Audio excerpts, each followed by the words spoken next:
China's economic siege, CCP's internal stranglehold meets U.S. trade hammer. As the Chinese Communist Party, CCP, tightens its vice on the private sector through state-private integration, a policy critics decry as a modern-day nationalization ploy, the nation now faces an external barrage that could shatter its maritime empire. With U.S. port fees poised to slam Chinese shipping giants, extracting billions in penalties, Beijing's economic woes are compounding into a perfect storm. This dual assault, internal politicization devouring innovation and external tariffs eroding global dominance, threatens to accelerate China's slide into stagnation, leaving workers, entrepreneurs, and families caught in the crossfire. The CCP's hidden hand, integration as economic enslavement. Beijing's push for deep integration between state-owned enterprises, SOEs, and private firms, unveiled amid a 2024 wave of private sector carnage, business closures, regulatory strangulation of tech and real estate, and evaporating investor confidence, reeks of desperation cloaked in reformist rhetoric. On September 28, 2025, the State-Owned Assets Supervision and Administration Commission, SASAC, convened to champion SOE deepening reforms, sidestepping mixed ownership while hammering home state supremacy. Scholar Mr. Wang, speaking to the Epoch Times, likened it to the 1950s public-private partnership that devoured private capital, noting, "Only thriving firms get cherry-picked, the rest are left to rot." A colleague fled to Southeast Asia, questioning, "Why chain my success to an SOE? This isn't collaboration, it's coercion." Buzzwords like win-win cooperation flood policy papers since 2022's compliance measures, but experts unmask the pivot, a linguistic sleight of hand politicizing private enterprise. Private autonomy erodes as firms must embed party branches, while Golden Shares state held 1% stakes, granting veto power in near tech behemoths like Alibaba. Beijing scholar Cindy warns this model, standard since 2021, will sprawl across industries, folding economics into a political straitjacket under security guises. For entrepreneurs, it means siphoned innovation and forced loyalty. For workers, job insecurity in a system where political reliability trumps profitability. Retired teacher Wang from Jiangxi sums it up: the boundary isn't ownership, Anna-Marie, it's allegiance to the party. Echoing the Politburo's September 29 nod to the 15th five-year plan, prioritizing stability over growth, this internal siege risks stifling the very dynamism needed to weather external storms. As private firms, China's economic lifeblood, wither under state dominance, the nation's global competitiveness phrase, priming the pump for foreign reprisals. External onslaught, U.S. port fees as the latest trade dagger. Just as the CCP consolidates control at home, the U.S. is wielding a sharp blade abroad, rolling out punitive port fees on Chinese-linked vessels in a bid to dismantle Beijing's shipbuilding stranglehold. Slated for October 14, 2025, barely a week away under President Trump's banner, this measure could levy $3.2 billion in costs on the world's top 10 carriers next year alone, per S&P Global.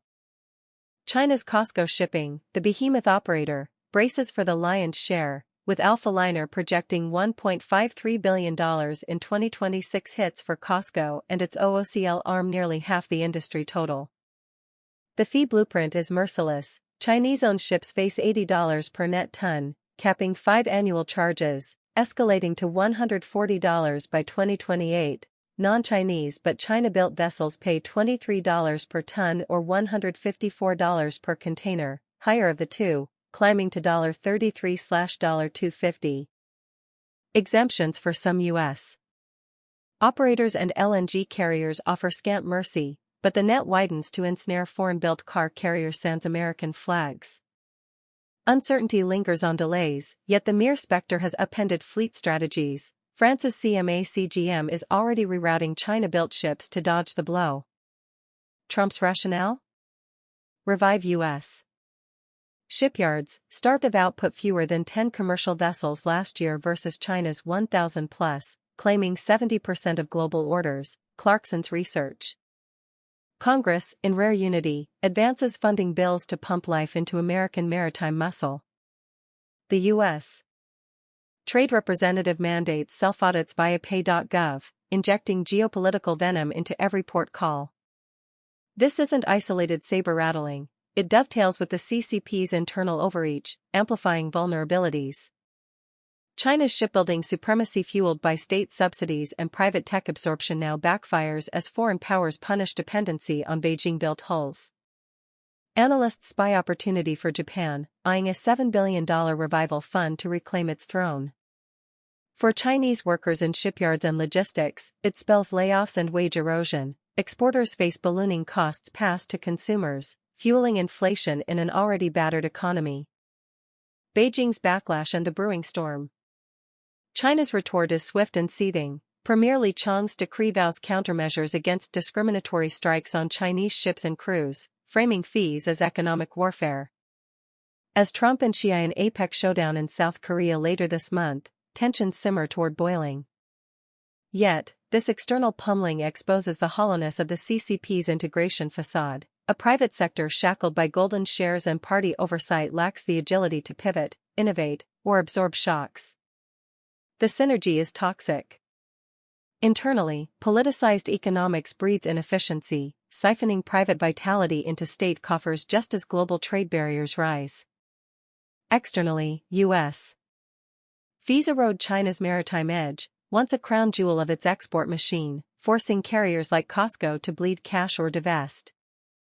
For ordinary Chinese factory hands in Guangzhou, coders in Shenzhen, family scraping by this means compounded misery, tighter taxes at home, pricier goods abroad, and dreams deferred in a vice of control and isolation. Analysts foresee ripple effects, supply chain snarls hiking global prices, accelerated decoupling as firms flee Chinese vessels, and Beijing's countermeasures risking broader tariffs. In this hall of mirrors, CCP's iron fist inward, America's tariff hammer outward, China's economic fortress crumbles, brick by punishing brick. The Politburo's stability fetish may hold the line short-term, but at what cost to a generation already adrift? China's real estate market loses its golden September, silver October luster, sees unusually quiet national holiday. The once vibrant golden September, silver October sales season, long the hallmark of China's bustling real estate market, has vanished in 2025. This year's National Holiday Week, in particular, saw an eerily quiet market across most regions, leaving longtime observers stunned. Shanghai-based finance blogger Egg Little Yellow sharply noted that, unlike the lively scenes of previous years, this year's national holiday was marked by near silence in China's property market. He questioned the whereabouts of the so-called house puffers, those who relentlessly promoted the narrative of housing prices always rise and buying property is a sure bet. The term house puffers is a popular, derogatory slang in Chinese online communities, especially in real estate and investment discussions. It refers to individuals who maintain an overly optimistic outlook on the property market, consistently advocating that housing prices will perpetually increase and that buying property guarantees profit. The spotlight falls on Shanghai, a key indicator city. Official media reported that, buoyed by favorable policies and developer promotions, Shanghai's new home market saw some recovery during the holiday, with 988 units sold. However, the second-hand market's performance was a shock to the industry. Finance blogger Nervous Cola Cake revealed that Shanghai's second-hand home sales during the holiday were unexpectedly dismal, describing the market as exceptionally sluggish. Data he cited showed that from October 1 to 5, only 462 second-hand homes were sold in Shanghai. For context, Shanghai's second-hand home sales in September reached about 18,000 units, with a daily average of 600,700 units. In contrast, the total sales for the first 5 days of October didn't even match a single day's average in September. Compared to last year's national holiday, which saw around 200 units sold daily, this year's figures were strikingly lower. Deeper insights behind the data. While the data may be partially skewed due to delays in official registration systems during holidays, causing actual sales to be reflected post-holiday, the prevailing sentiment among bloggers and market insiders points to fragile market confidence. Following the release of Shanghai's 7 Measures policy in 2024, the city's property market experienced a brief surge, with daily transactions once exceeding 1,000 units, e.g., 1,334 units on October 13, 2024. However, the stimulus effect failed to carry into 2025's Golden September, Silver October, signaling that pent-up demand has been exhausted, with the market returning to a cautious, even wait-and-see state. Nationwide market, trading price for volume, prices continue to fall. Shanghai's sluggishness is not an isolated case. Nationwide data confirms the cooling of the traditional peak season. According to Chengdu Business Daily's Red Star News on October 6, a sales center for an older project in Guangzhou's Tianhe district was noticeably quiet during the holiday, with only sporadic visitors. A Guangzhou real estate insider noted that while downtown projects saw slightly higher foot traffic than in September, peripheral areas remained subdued, relying heavily on agents to drive sales. Without significant price advantages, transactions were challenging. Huang Tao, general manager of Guangdong's project department, stated, "Currently, the market is focused on new projects, which perform strongly but account for only about 10% of the market. Most other projects face significant inventory pressure." Data from major second-hand housing agencies shows that Golden September saw a further decline in national second-hand home sales compared to August, with key cities experiencing an average 3% month-on-month drop, reflecting a steady downward trend. Real estate economist Deng Haoji observed that only Beijing, Shanghai, and Shenzhen saw transaction rebounds in September due to relaxed purchase restrictions. Meanwhile, cities like Guangzhou and Hangzhou, lacking supportive policies, saw declines of 10% and 12%, respectively. On the pricing front, the second-hand market remains in a trade price for volume phase, with prices continuing to fall, down approximately 10%-12% year-on-year. In a recent article titled "Golden September Falls Short, Silver October May Be Even Bleaker," Deng Haoji expressed concern that the dismal performance of the traditional peak season bodes poorly for the market post-Golden September, Silver October. Media and opinion leaders forced to stay positive. Alongside the market's cooling, there's a shift in the information landscape. Two trends have emerged. First, over 90% of content from real estate-focused social media accounts is no longer related to property, with creators halting such output.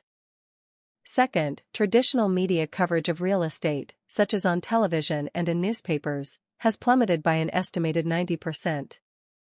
Authorities have mandated positive reporting, but with data, sentiment, funding, and policies offering little good news, positive stories are hard to come by.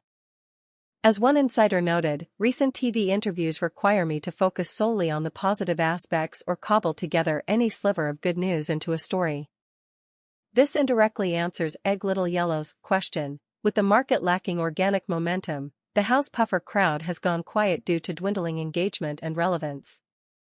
The real estate market's performance during the 2025 national holiday serves as a stark reflection of the severe challenges facing confidence in China's property sector. While new home sales saw some success through promotions, the more telling second-hand market's persistent sluggishness and ongoing price declines have left industry insiders deeply concerned about the market's trajectory after Silver October.